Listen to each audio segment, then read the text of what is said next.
India கூட்டணியை விட்டு வெளியேறுவோம் என்று மம்தா சொல்லவில்லை, ஆம் ஆத்மியும் சொல்லவில்லை.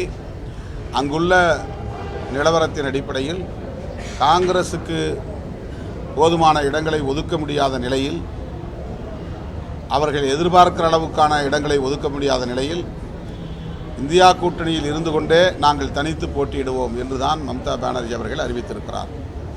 ஆக இந்தியா கூட்டணியில் இருந்து அவர் வெளியேறவில்லை. இது முதலில் நாம் அறிந்து கொள்ள வேண்டிய ஒன்று.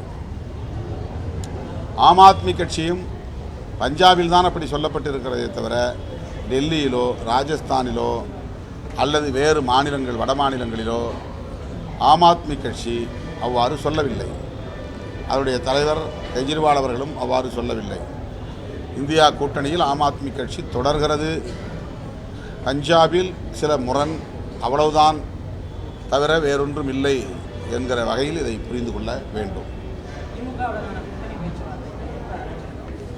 ஒவ்வொரு கட்சியாக அழைக்கிறார்கள். காங்கிரஸோடு பேசியிருக்கிறார்கள் முதல் கட்டமாக.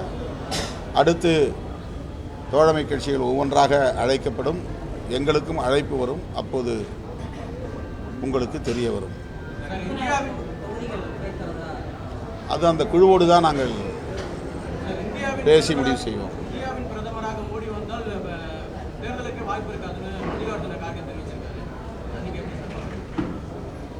அது உண்மைதான்.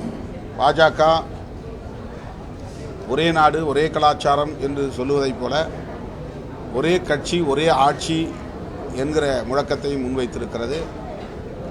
அவர்கள் காங்கிரஸ் இல்லாத பாரதம், இடதுசாரிகள் இல்லாத பாரதம், திராவிட இயக்கங்கள் இல்லாத பாரதம் என்றுதான் தொடர்ந்து முழங்கி வருகிறார்கள். இவையெல்லாம் ஜனநாயகத்திற்கு எதிரான பாசிச போக்கு. ஆகவே அவர்கள் தேர்தலையே எதிர்கொள்ளாமல் நாடாளுமன்ற ஜனநாயகத்தை முற்றாக அழித்தொழிக்க துடிக்கிறார்கள். அவர்களுக்கு ஒரு பெரிய கனவு திட்டம் இருக்கிறது. மீண்டும் ஆட்சிக்கு வந்தால் அந்த கனவு திட்டத்தை நடைமுறைப்படுத்தக்கூடிய வகையில்தான் ஒரு பாசிச ஆட்சியை, ஒரு காட்டாட்சியை அவர்கள் நடத்துவதற்கு வாய்ப்பு இருக்கிறது. அந்த அச்சத்திலிருந்து தான் இந்தியா கூட்டணி உருவாகி இருக்கிறது.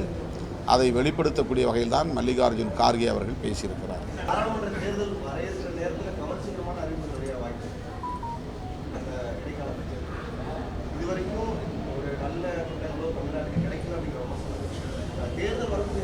மோடி 10 ஆண்டுகள் இந்த நாட்டை ஆண்டிருக்கிறார்.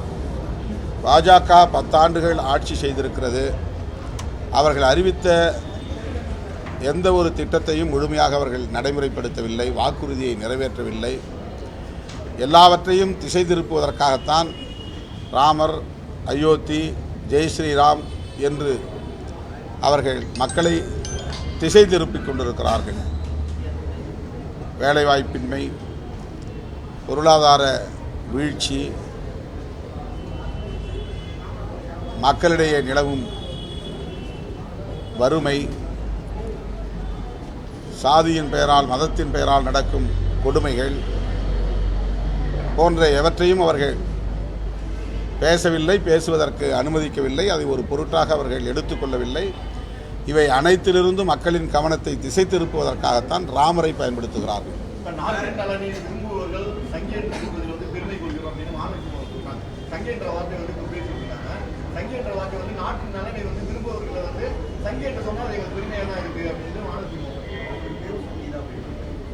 எல்லாவற்றையும் திரிப்பதுதான், திரித்து பேசுவதுதான் பாரதிய ஜனதா சங் பரிவார்களின் அரசியல்.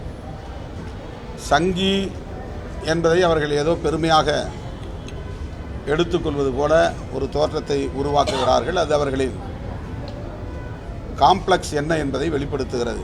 அவர்களுக்கு அது உறுத்தலாகத்தான் இருக்கிறது, வருத்தமாகத்தான் இருக்கிறது. ஆனாலும் அதை நாங்கள் பெருமையாக எடுத்துக்கொள்கிறோம் என்பதை போன்ற ஒரு தொனி அதிலே இருக்கிறது. இந்தியா முழுவதும், உலகம் முழுவதும் சனாதன சக்திகள், சமூக நீதிக்கு எதிரான சக்திகள், பாகுபாடுகளை உயர்த்தி பிடிக்கிற சக்திகள், மதவெறியை தூண்டுகிற சக்திகள், வெறுப்பு அரசியலை விதைக்கிற சக்திகள், கோவில் கடவுள் என்கிற பெயரால் மக்களை மயக்குகிற சக்திகள் தான் சங்கிகள் என்று அறியப்பட்டிருக்கிறது. அதை அவர்கள் அப்படியே திரிக்கிறார்கள்.